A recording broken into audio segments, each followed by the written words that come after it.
This video marks the start of a new series on community partnerships and outreach here at St. Michael and All Angels. Being engaged in and supporting our island community is a very important part of who we are as a church. It's a very important part of our ministry, reaching beyond our red doors to serve the needs of our neighbors and live out our call to love all and love always. Today, I'm happy to kick things off by welcoming Nicole Decker-McHale.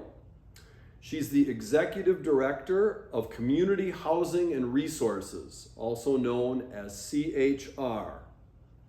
CHR was formed in 1979 as a not-for-profit organization to address the growing need for affordable housing in the Sanibel and Captiva area.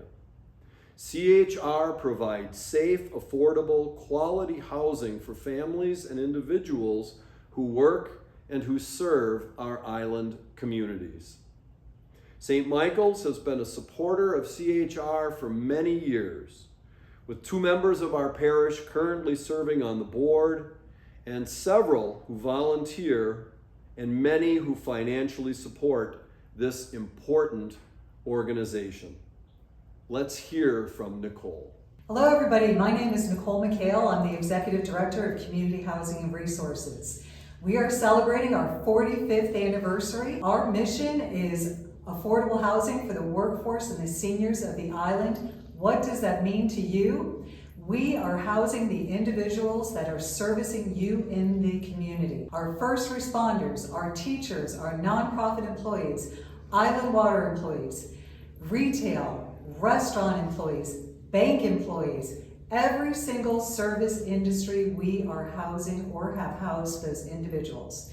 We have 15 children that are living with us, and we have over 90 adults that are living with us. Over the 45 years, we have housed 1,000 individuals, over 250 children. We are supporting the island community and the business community. And I can tell you all of the stories and the individuals whose lives that we are helping, but I'd like you to hear from our residents themselves. Hello, I'm Amber. I began working for John Gray Painting in 2016.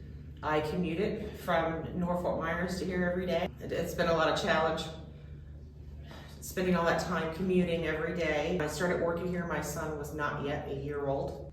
And getting home and you're exhausted, he's exhausted. So his grades reflected. Since moving here over a year ago, he has A's now. He has B's, he has A's.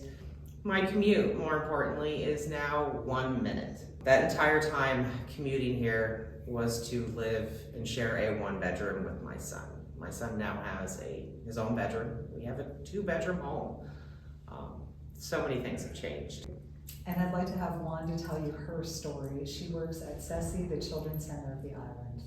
Hi, I'm Wanda. I work at the Children's Education Center of the Island. It's the nature preschool. Right before the hurricane, I moved onto the island, and then that hurricane took the building that I was living in, so I had to find a whole new place to live off island because my building was no longer there. A lady in Cape Coral took me in, so I lived there. I had to find a new job because the school was no longer there. CHR kept calling and checking on me, make sure I was okay. In the meantime, they found a trailer for me to live in, which was they put on Periwinkle Park. Then my school finally opened up, so I got to come back to the island, to the school. Some of the teachers were having a hard time getting back to the island, so it was harder for the school to open up for parents to drop kids off. So we were able to open up on time so parents could get to work on time. So glad to be here, and the beach is right down the street from me now.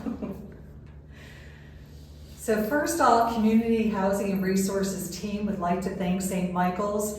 You have always been a great support to our organization over the years, financially and then also with volunteering with us. Before Hurricane Ian, we had 76 apartments and we lost 11 after Hurricane Ian, but we have plans to build back. We have plans right behind us to build a 15 1-bedroom, 1-bath building. We have raised $5 million in the community for a $7 million project. We need $2 million more. $2 million, 2,000 people at $1,000, 4,000 people at $500. Any little bit helps. We also have volunteer opportunities. On Thursdays, we have a crew of individuals that go out and they work the properties and they help with maintenance. And then we also have other events that we need volunteer opportunities at, or in the office, there's always volunteer opportunities. This is a very remarkable community. This is a community that has a heart, and the individuals that work here are at the heart of the community. So I want to thank you all so much, and keep doing all the great things that you are doing.